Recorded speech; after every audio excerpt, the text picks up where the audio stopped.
Right, episode 16. Welcome back, Saxo fans. You join me in the garage today. Let me just bring you up a little bit. It is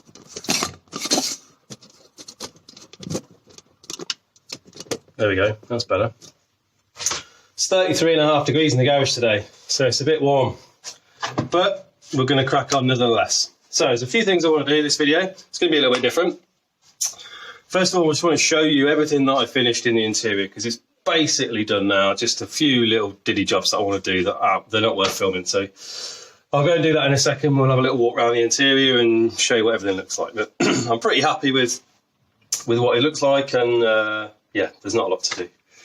Secondly, I want to get the car turned around, simply because when I take the engine and gearbox out, obviously I'm going to have a big crane, and then obviously I'm going to put stuff onto engine stands.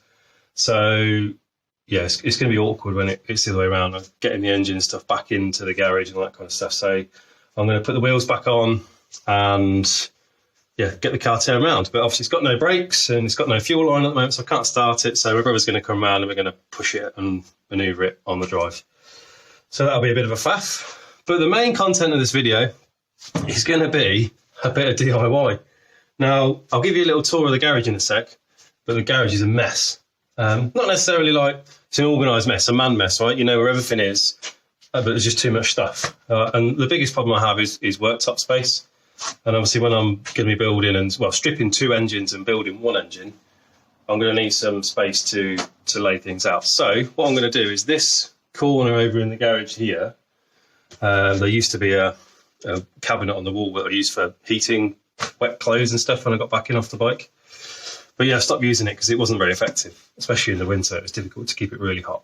So I'm going to put some shelving over there. I'm going to move my toolbox over there. So yeah, we're going to time lapse me building that. Not super exciting, but it's part of the project, and that's what this is meant to document. It's not just the car, it's everything that goes with it. So yeah, that's what we're going to do in this video. So first of all, let me go and show you the status on the car.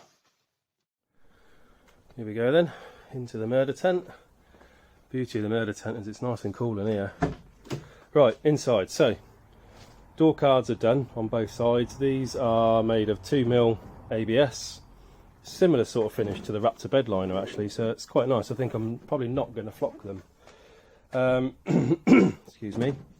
Yeah, just made a tie for the door just to be pulled on should you need to pull it closed, and this one here is for the actual door latch itself. Just pull it towards, nice and easy. And then one of the things that always annoys me is where these are left loose, and there's not really a solution for them, so I just bought this little bit of rubber trim just to go around, just tidies it up, stops it rattling so much, so that's all good. So I've got all the roll cage bolted in now, that's all done, all the fixings are in.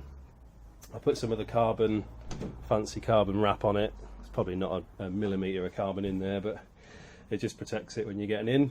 And of course the seats went in the last video, you saw that, so they're both in. Keep the plastic covers on them for now. And then of course the dash is all in, so that's all bolted down now. All the wiring's been tidied up and tucked away. So yeah, it's looking pretty tidy in there, everything works. The last thing as well is did the battery relocation, so that sits behind the passenger seat down here, so it's all just on a trickle charge at the moment. The cable obviously runs down the side of the car here and up into behind the dash and through into the bulkhead. So that is the interior basically, it's done. Let me show you from back here. So there's not a lot to it really, but there we go. So the rear door cards are also in. Both sides of those are done. So the only thing really to do is I want to cover up these big holes here on both sides, and also put a nice trim panel over these as well, just to cover some of the bigger holes. I'm sure it's going to sound like a cave in there anyway, but we'll see. So that is the interior pretty much done. So let's move on to garage mods. So this is what greets me every day when I walk into the garage. It's just a bit of carnage really.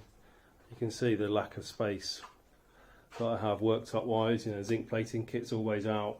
Yeah, there's a few things out I'm still working on at the moment, but yeah, it's just full of tools. You know, there's the other engine that I bought, wheels and tyres, bead blaster. Yeah, so there's just generally stuff everywhere. And what I need to do is make use of this space here, because I'm just chucking things in the corner over here. So there's a whole wall there that's basically got nothing on it, some few electronics which I'll sort out. But yeah, this is the project. So toolbox is going to get moved, and then yeah, I'm going to use the storage over here effectively to lay out the stripped engines. That's the plan. So let me set up the camera and let's get started.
There we go then, DIY fans, all done.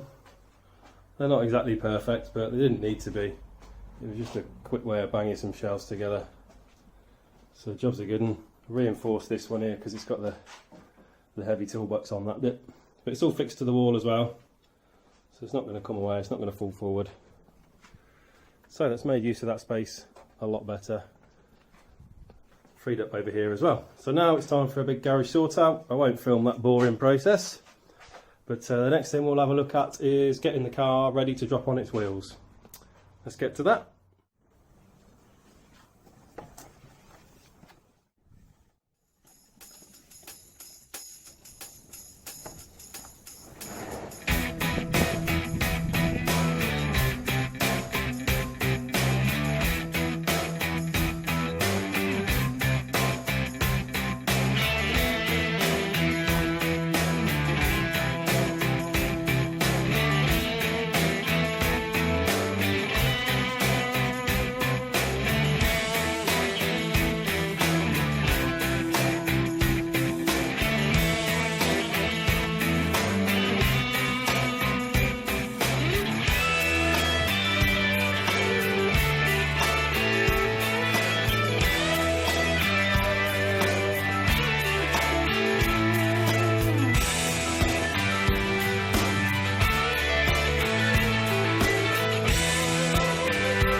There we go then, Saxo fans. Car has been moved around, OT approved. So, switched it around in the tent. Main reason for this is ease of getting the engine out and the gearbox and that kind of stuff. When I get the crane, obviously then moving that down the side of the car, if it was the other way around, would have been a bit tricky. So yeah, stuck it back on its wheels and moved it around. So on to the next thing, which is likely going to be getting it back up in the air and starting to remove the suspension. I've already undone the main drive shaft nuts there while it was on the ground, so I'll do a quick suspension removal. But garage has been sorted out now. This took quite a long time, so all this is all car parts on here, and most important thing now is that I've got plenty of worktop space to be laying out engine bits. Renewed all these. This is the 2mm ABS stuff that I used for the door cards. I had loads left over, so that's slightly different stuff. But so yeah, happy with that. Garage is looking tidy. Car's the right way around. So now I need to pull my finger out and get the suspension off. Let's get on with that. Right, car's up in the air, wheels are back off. First thing to do is get the disc and caliper out of the way. Going to completely take the caliper off because it needs to go for refurb. So we'll get that out of the way first, and then we'll look at taking the rest of the suspension off. I've already backed off the fluid line there.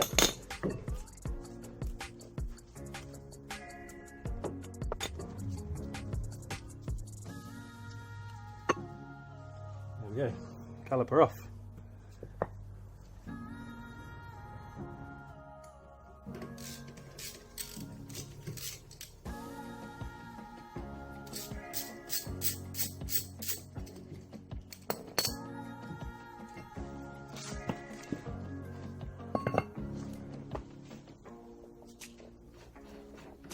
Already undid the hub nut before.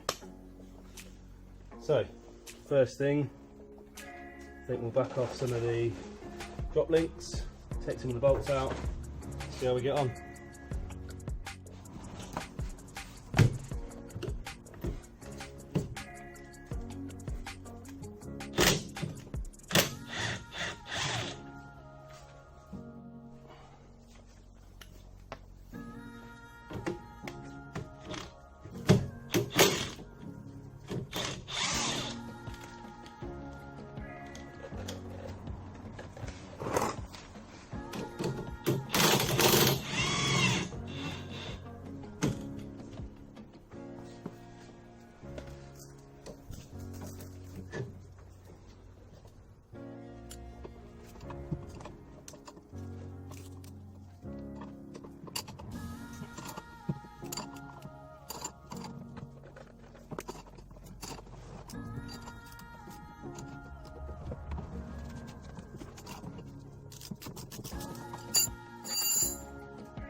Drop link removed.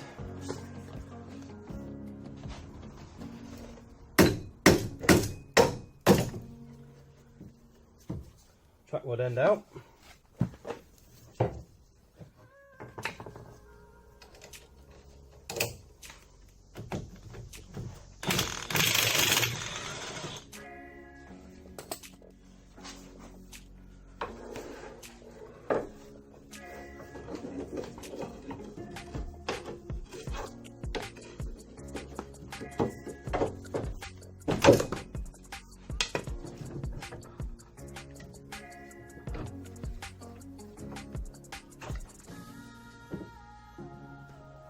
Good, suspension is loose, shaft is out, it's just the top bolts holding that in, and the ABS sensor.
that's the suspension all off then.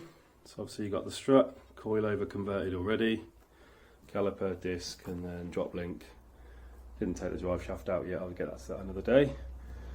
I need to decide what I'm going to do suspension wise. There's a few options available to me. I'm not going to go for anything super expensive like any of the satchel kits or anything like that. It's basically going to be a road car predominantly with the occasional track day, so I'd like it to be really compliant.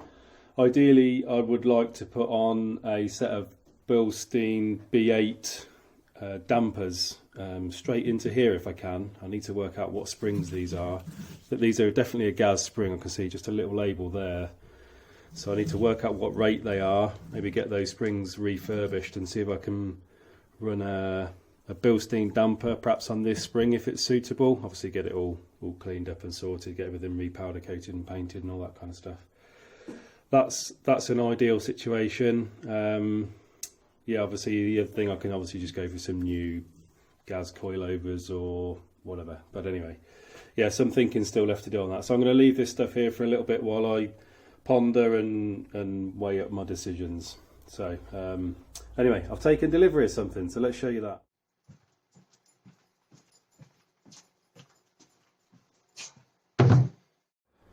Here we go then. So I've taken delivery of a BE gearbox. Now I'm sure most of you that are watching will know what a BE gearbox is. But effectively these come out of things like Picasso's. It's a 5-speed box. The most critical thing for me is it replaces the MA gearbox that's in the Saxo at the moment. These are rated for maybe 450 horsepower and obviously a lot more torque.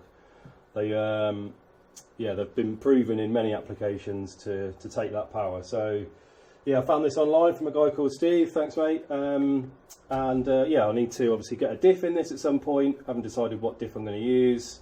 Obviously, I need to get it all painted. I'm probably going to send it off to get serviced before I use it and make sure it's all okay. It came with the right mount to mount it to my block and to the car, so that's all good. I'm happy with that. So next thing is to put that to one side because that's a job for another day and move on to the next thing. Right, that next thing is the front brake calipers. So these come, as I previously mentioned in a few videos ago, I think they're from a 406 coupe. Great stopping power for such a little car, and obviously such a light car as well. You don't need a massive brake on the front, but obviously a 4-piston caliper from Brembo. They're looking a bit tatty, a bit untidy. Some of the paint started coming away, obviously where they've had pad changes or whatever over the years. So I inquired with a company online that refurbish and repaint Brembo calipers, and I couldn't believe the price.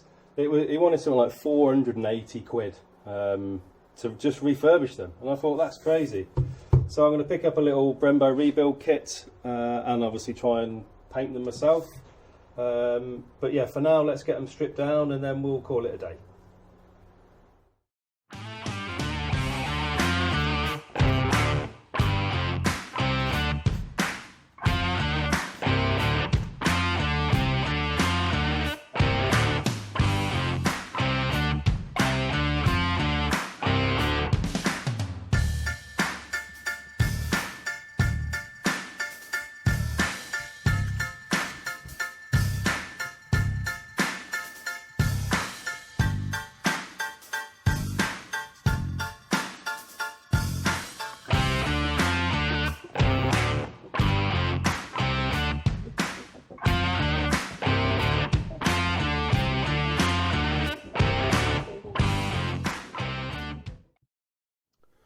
Right, there you go. That is a front 406 coupe Brembo pulled apart. I remember doing my Evo Brembos and they were almost identical.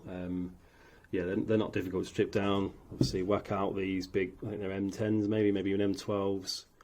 Pull them out, take the link pipe off, take out your bleed nipples there. Then it's a question of get one piston out, take the dust seal off that one you've just taken out, leave the original seal in it, put the piston back in, and then turn it over and just put something like, you know, like this hammer. I only used it because it was the right sort of width to stop that piston then coming out again, and then obviously put your airline back on it again to get the other one all the way out, because obviously once you've taken one out you've got a massive hole that you need to seal. That's the best way I found to do it. It worked a treat on both of those, so quite pleased with that. So now I'm on to what to do with them in terms of colour. I know what colour I want. I won't tell you that until they're done. I'm going to have a go at blasting them myself. And my only issue is that because they're probably powder coated already, my bead blast media is not particularly aggressive, so it might struggle to get that black stuff off. So I'll have a go. If it works, it works, and if not, then I'll just ship them down to the local blasters and get them to strip them for me. I'll do it to both, obviously. Yeah, and then obviously a rebuild kit is, I found one online, 60 quid, nice and easy. So yeah, compared to the 480 quid quote that I had, it would turn that round dead quick. Right then, Saxo fans, that's your lot for this video. I think we've got through a fair variety of things. We did the shelves, that's working out a treat. I'm loving the new worktop space. We've removed all the front suspension. That's off. Obviously I've only done one side at the moment, but I'll do the other one. We pulled that brake caliper apart and we took delivery of the gearbox. So yeah, quite a bit of variety I think in this episode. Lots to be getting on with in the meantime. Hopefully the next video will be turned around sharpish, but yeah, we'll see how things go. So as always, thanks for watching. Much appreciate the follows and the likes and all that kind of stuff. And yeah, see you again soon.